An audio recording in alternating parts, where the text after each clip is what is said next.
தற்போது கிடைத்திருக்கக்கூடிய அண்மை செய்தியை பார்த்து வருகிறோம். பெரம்பலூர் மாவட்டம் குன்னத்தில் திமுக மற்றும் விசிகவினர் இடையே மோதலானது ஏற்பட்டிருக்கிறது. இது தொடர்பான விவரங்களோடு இணைகிறார் எமது செய்தியாளர்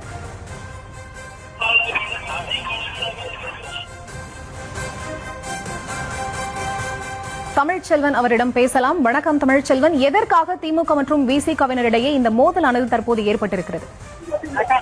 வணக்கம்.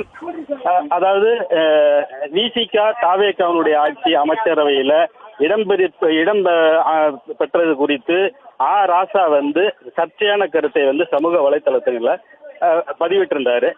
இதை கண்டிக்கும் வகையில இதை கண்டித்து குன்னத்தில் இன்று ஆர்ப்பாட்டம் நடக்கும் என 23ஆம் தேதி அன்றே விசிக குன்னம் காவல் நிலையத்தில் அனுமதி கடிதம் கொடுத்திருந்தாங்க.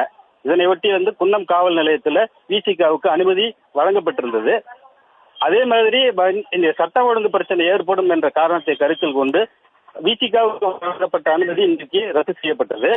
அதே போல நேற்று திமுகவும் அதே குன்னம் பேருந்து நிலையத்துல விசிகவை கண்டித்து ஆர்ப்பாட்டம் நடைபெறும் என நேற்று மாலை குன்னம் காவல் நிலையத்துல அனுமதி கேட்டு கடிதம் கொடுத்திருக்காங்க. அவங்களுக்கு அனுமதி கொடுக்கல. விசிகவுக்கு அனுமதி கொடுத்த அனுமதியை சட்டம் ஒழுங்கு காரணமாக இன்னைக்கு ரத்து பண்ணியிருந்தாங்க.